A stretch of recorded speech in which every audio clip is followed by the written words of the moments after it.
Hey, what's up, everybody? It's BDF44 coming into another video. So I'm sitting up here looking at my fantasy basketball stuff, and I look on the transactions, and I see in two different leagues, somebody has dropped Kelly Olynyk for Otto Porter Jr.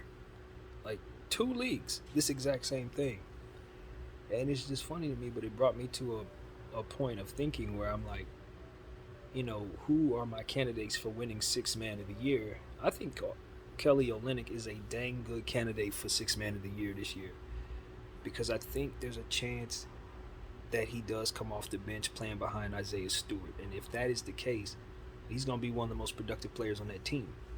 If what he did last year with the Rockets is any indication, where he is in his career right now, he's one of the best stretch fives in the game, in my opinion. Um, and he has all-star upside because of how well he's been rebounding as of late. So we already knew he could play some when he was in Miami, and when he was with Boston, he was always good. But when he got to the Rockets, he turned into something else. And at this point, him signing with the Detroit Pistons, I think it's a big, huge opportunity for him, whether he's starting or not, to get upwards of probably 25 minutes, 30 minutes a game. And with that production, he's going to shoot high percentages because he's turned himself into that type of player from three levels. And he's, like I said, he's going to rebound the ball well. And he's starting to add other things to his game. So I'm a believer in what Kelly Olynyk can bring to the table for the Detroit Pistons.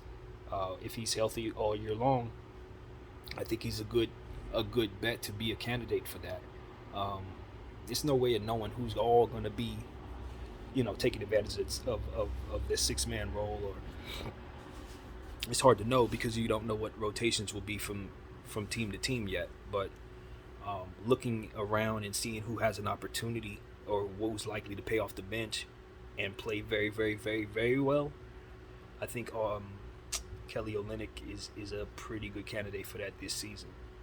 So yeah, that's what that brought me to. And as far as Otto Porter Jr., I like Otto Porter Jr. this year with the Golden State Warriors because I don't think there's going to be a whole lot for him to do, but shoot the ball and play some defense when he's asked to do so.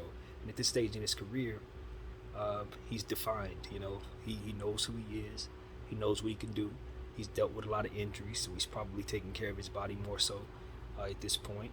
And he's not going to be high usage. He's already been paid, you know what I mean, because he got his money early on in his career. So at this point, it's just about finding himself an opportunity to contribute to a winning situation, and he's found himself in one. And with the forwards on this team like Jordan Poole and of course Klay Thompson coming back, um, Juan Toscano Anderson and so on and so forth, uh, he's just slotted perfectly in for a role that's not going to be too much that would probably expose him to too much risk to injury.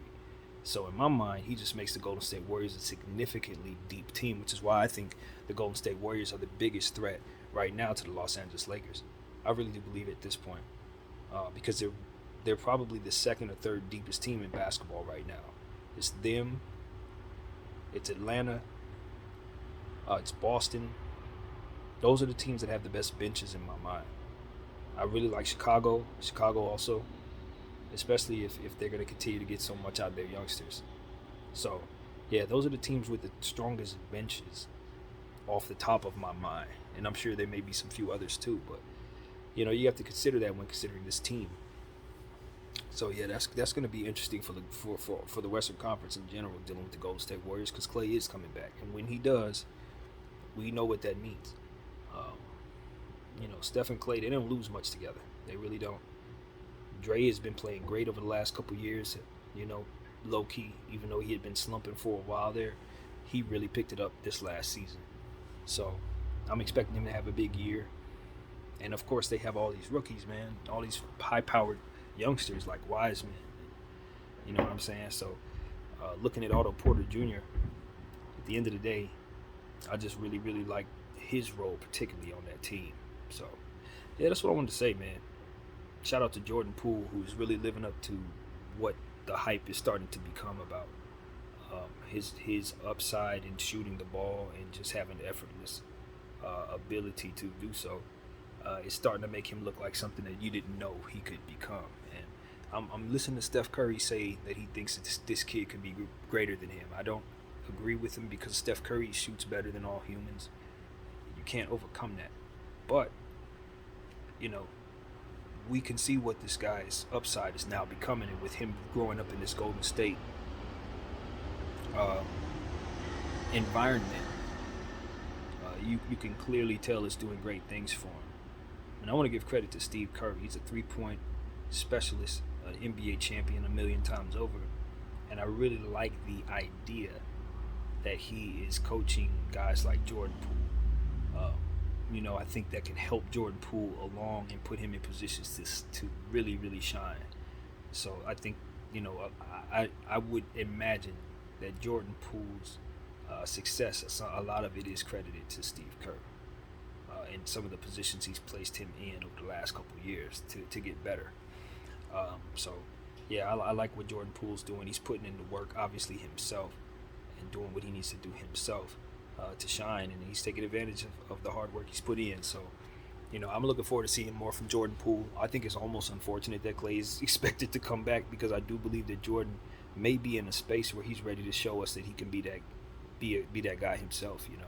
I think of a guy like Jaylen Brown when he was with the Celtics in his first couple years, and he was itching for an opportunity, but it wasn't quite coming his way. But playing behind some people, him and Terry Rozier as well, both of them playing behind people, they were able to show that they were special and that they were not to be seen as the roles that they were in. I think Jordan Poole is right now telling us that very thing. So that's what I got to say about it. Yeah, man. So name's BDL44, as you already know. Thank y'all for watching.